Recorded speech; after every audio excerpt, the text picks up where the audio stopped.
Hello there and welcome back to my YouTube channel. My name is Heather, and in this video, I'm going to go over with you my updated FAA Part 107 exam study guide for the remote pilot certificate. So if you have previously downloaded this is updated. It's current as of August 2022. So if you want to go grab the latest one, you certainly can. The link is in the description box below. But if you haven't downloaded the study guide just yet, I wanted to create this video to share with you everything that's in the study guide, just kind of give you a tour of it. Go ahead, download it, go to the link in the description box below, get your own copy. Let's go into what's in the study guide. I got a lot of stuff in here for you. This page here, an introduction, here's who I am, Alpha Zulu Aviation, Heather Monty, etc. I'll let you read that on your own. So then I've got an introduction here to the FAA Part 107 written exam.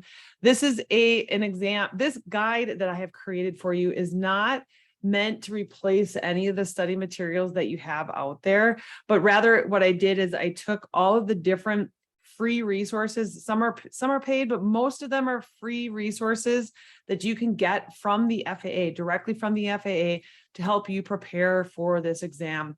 So it's really just sort of a help guide you through all of the excellent study materials that are already available. I hope you find this helpful, and good luck on your exam. So this page right here has a link to this video that you're watching right now.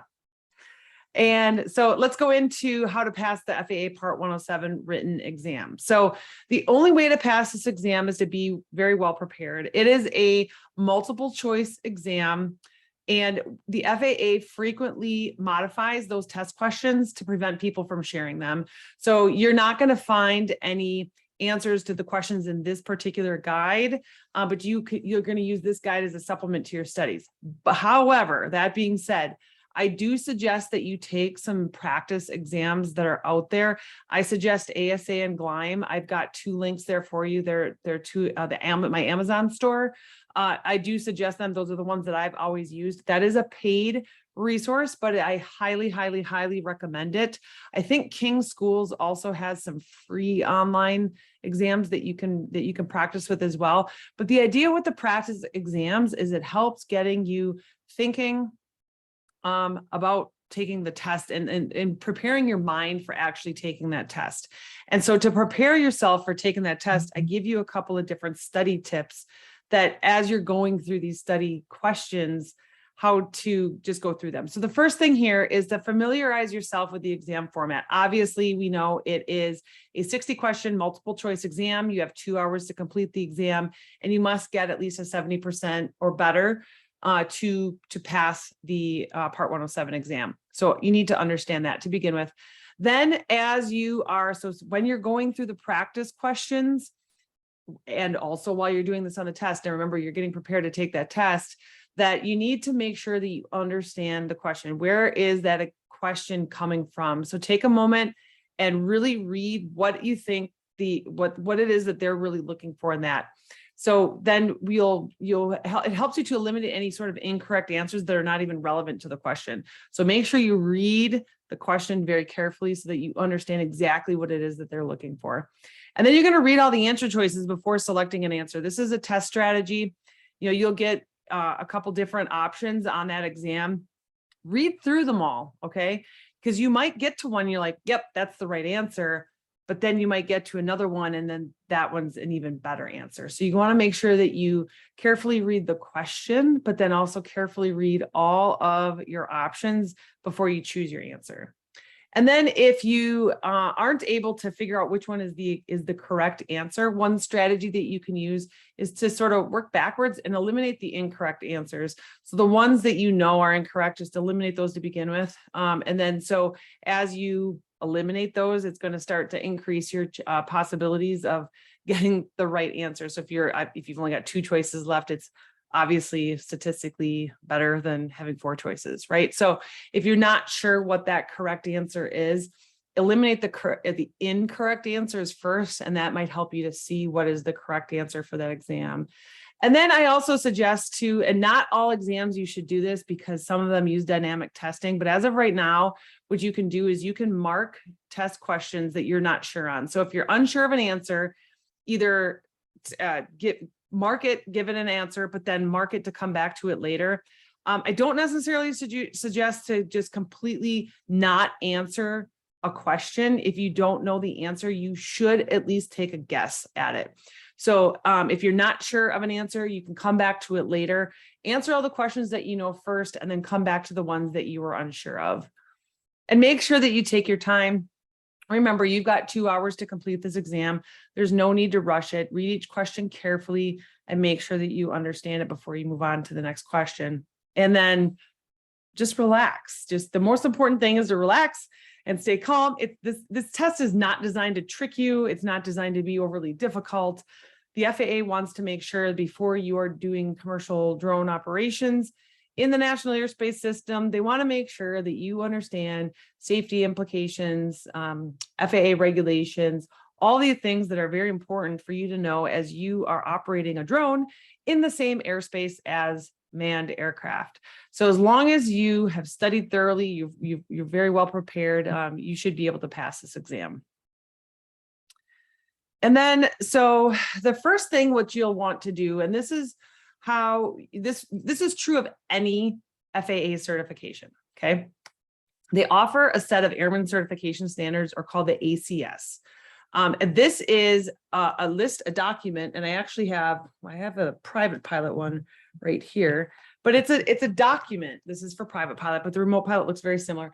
It's a document, it's a book that tells you exactly everything that you need to do to be eligible for that particular pilot certificate, okay? So it tells you exactly everything that you need to complete, everything you need to accomplish. So for manned aircraft pilots, you have to do a written exam, an oral exam, and a practical flight test, right? With the remote pilot certificate, you do not need to do an oral exam or a practical flight test. All you need to do is take this multiple choice written test. So the FAA provides you with the Airman Certification Standards, and I've got a link to it right there. So you can go ahead and click on that link, and it brings up this document that I have right here. It brings it up in PDF format for you, and you're going to scroll down to remote pilot, and then you can read through it. You can also purchase a printed copy of it. You can print your own copy up off the FAA website. It is free on the FAA website, but if you want to purchase a copy of it, there is a charge for that.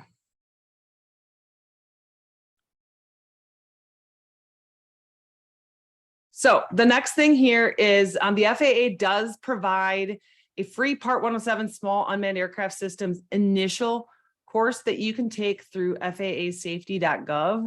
And this is really intended to be for Part 61 pilot certificate holders. So those are going to be manned aircraft pilots. Part 61 means those are the rules that those pilots operate under. You as a remote pilot are operating under Part 107. Manned aircraft pilots, some of them operate under Part 61. So if you are a Part 61 pilot with a current flight review, so sport pilot, recreational pilot, private pilot, commercial pilot, airline transport pilot, and you want to operate as a remote pilot under Part 107, all you need to do is take this course over at FAAsafety.gov. If you are not a Part 61 pilot, you are still free to go take this course. It just does not count for you to get your Part 107 certificate. But I think it's like a really great course for anybody who's brand new to aviation. It does not give you the full gamut of what you need to know for the Part 107 exam, but it's definitely a great place to start for somebody who's brand new to aviation. The Pilot's Handbook of Aeronautical Knowledge. This is a fantastic book that I think every pilot should own. You can get it for free on the internet. Each chapter is a different PDF, or you can download the full PDF if you want. It's a thick book, it's pretty thick, but it covers just about everything involved in aviation. So it's a great resource for anybody who's just getting started in aviation. But you have to understand that there is stuff in there that is not going to be relevant to you as a remote pilot. So that's why I put together this guide to help you understand exactly what you should read out of each one of these resources.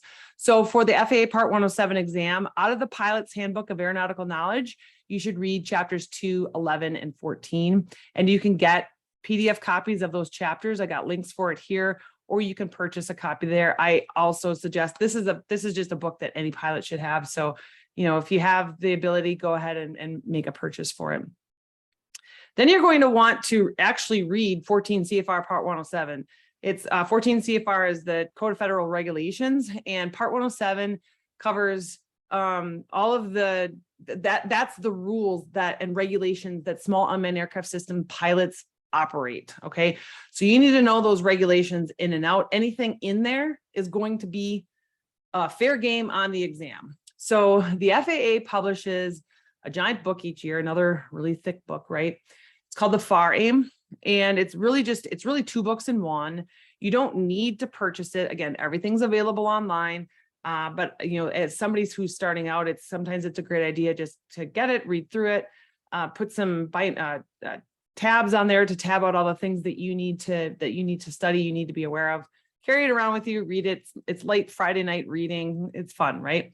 But so the FAR's Federal Aviation Regulations, this is where you're going to find Part 107. And then the AIM is the Aeronautical Information Manual, which we'll talk about in just a little bit, but there's some sections in there that you're going to want to read in the AIM as well.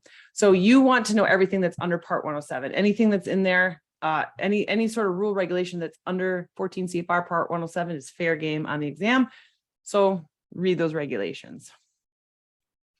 Then the FAA does provide their supplemental documents called advisory circulars, and they provide these on a variety of topics. They have a whole lot of them that you can read based on what kinds of topics you're interested in, kinds of topics that are pertinent to you and how you fly. And again, they're called advisory circulars. So Advisory Circular 107-2 is available for you to help you understand small unmanned aircraft operations within the National Airspace System.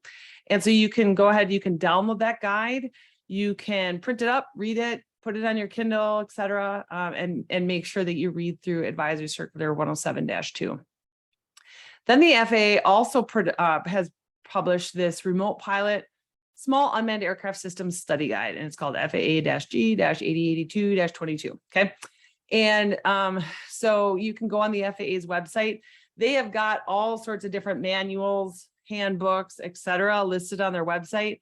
So what you're going to do is you're going to want to scroll down and you're going to look for the Small Unmanned Aircraft Systems Study Guide and download the most current version.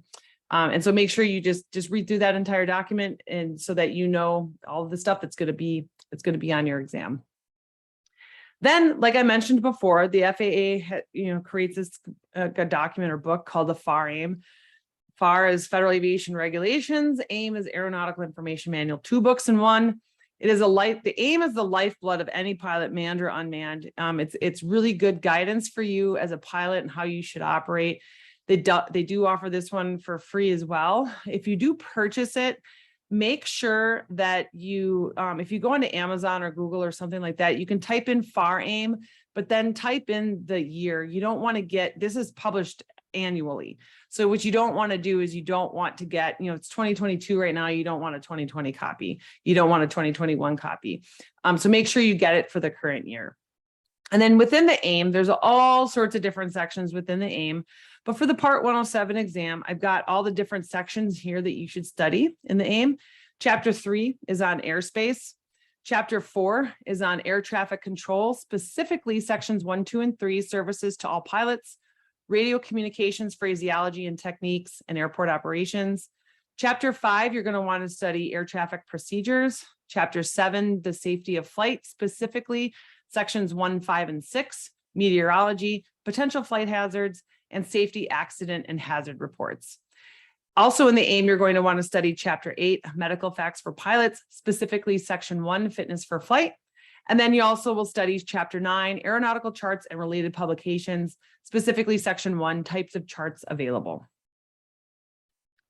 Then airspace. Airspace is frequently, the more and more people I talk to, frequently airspace is if not the most confusing topic for somebody who is brand new to aviation. Okay, so remote pilots, also struggle with understanding the National Airspace System. The National Airspace System is like the highway system in the U.S., right? But now we're talking in 3 dimensions. All right, so it's a little bit, it's complex, it's sophisticated, but you are operating in the same airspace as manned aircraft pilots in some instances. In many instances. So you want to make sure that you understand airspace, that you understand where you should be operating, what the rules and regulations are for the airspace and where you're operating, and then who has the right of way, what manned aircraft pilots might be around, all of that kind of stuff. Okay. So what I did, I put together a list of all the places that you can learn and study about the National Airspace System. But also what I did is I created a course specifically for remote pilots, and it's on the National Airspace System specific to remote pilots. Okay. So I've got a link to it here. You can use this coupon code here, 107 study guide. You get 10% off the course if you want to take it. It's a lot of videos of me walking through charts and how to read them, how to use them, where to find stuff, all that really good stuff. So there's also a couple free videos that I have on my YouTube channel. You can go check that out there. I've got a link to the YouTube channel at the end of this guide. But if you're interested in some additional resources to learn about the National Airspace System, Chapter 15 of the Pilots Handbook of Aeronautical Knowledge, there's that book again. You can download that particular chapter, or you can just purchase a copy of the whole book. Again, like I say, this is sort of the this is the book that every pilot needs to have. Then you've got the federal aviation regulations. Specifically, you'll want to know 14 CFR Part 107 Subpart B, which is where we talk about airspace. And then Chapter 3 in the AIM covers airspace. So you can go ahead and read through Chapter 3 of the AIM to learn more about airspace. The FAA VFR Sectional Charts. You need to know how to read these. And you can download the charts here. The FAA publishes all of the charts on their website. So it's important to know how to read and understand those sectionals, because you will have questions on those sectionals. You will be provided a picture of a sectional, and you'll have to identify something on that particular sectional. So you need to know how to read those. If you purchase anything that has anything to do with charts online, I don't care what you purchase, make sure you're getting color copies. I accidentally made a purchase on Amazon once and purchased something and it came in black and white. Sectional charts are color coded, so you do need to have the color version. UAS facility maps, again, this is a fantastic site to help you visualize all the FAA UAS data, helps you see any sort of flight restrictions that might be currently in place, any airports that have control towers and other valuable information for remote pilots. So I highly suggest just go to that link, take a look around there. And then there's the FAA Aeronautical Chart User's Guide, was created as a learning resource for anybody learning how to decipher any sort of aeronautical charts. So remember, as a remote pilot, it's important for you to know how to use these VFR sectional charts as well as chart supplements. There's two different things here. You got VFR sectional charts and then the chart supplements that go with that. So this is a great resource for you to get questions answered about charts. In my course, we do go over the VFR sectional charts and chart supplements in there. Then there's a couple different apps that you can use. The Before You Fly app, it was created by both the FAA and Aloft, which is formerly known as Kitty Hawk. It's an easy way to check your local airspace before a flight. You can't get any sort of airspace authorizations through that particular app, but you can use the Aloft app, which is a way for remote pilots to get near real-time airspace authorization through a LANC request. We won't talk about LANC right now, but that is the authorization that is needed in certain types of airspace for remote pilots. And then Know Before You Fly is a website that was created by a couple of different organizations in partnership with the FAA. The idea is to help you understand drone laws, where you can fly, and other things that you need to consider as a remote pilot. So make sure to check that site out too. This right here, all sorts of extra stuff. You can go ahead and take a look at it. Anything you feel like you're sort of lacking in or you're not as strong in, I suggest taking a look at some of these and beefing up some of your knowledge in some of those areas. I do suggest just going through these, take a look at them, read through them, and just get familiar with a lot of these great resources that are there for you. Then I've got the Alpha Zulu Aviation YouTube channel. You can click on this link to subscribe to the YouTube channel. I do make videos, put things out there to help you learn, help you grow and learn more as a pilot. And then I've also got a free Facebook community just called Heather's Student Pilot Prep, Remote Sport Private and Commercial Pilot. Pretty standard name, pretty straightforward. So I'd like to invite you to our free Facebook community. It's a great place to ask questions, get advice, connect with other people who might be taking the Part 107 exam as well. So again, these are resources that give you a great start towards passing the FAA Part 107 exam. Again, this is not intended to be a replacement for any study materials out there. Again, what I was trying to do is take all the different free resources that are out there, bring them all together for you so you knew exactly what to study, what you probably don't need to look at. Like I said, Pilots Handbook of Aeronautical Knowledge, the AIM, all that stuff. That's stuff for all different kinds of pilots, so that not everything in there is going to be relevant for you. So that's why I wanted to put this together, is just to point you in the right direction. So good luck, and just hope that this has been helpful for you. And thanks again. And if you haven't subscribed to my YouTube channel, please make sure you hit that subscribe button. And I'll see you guys in the next video.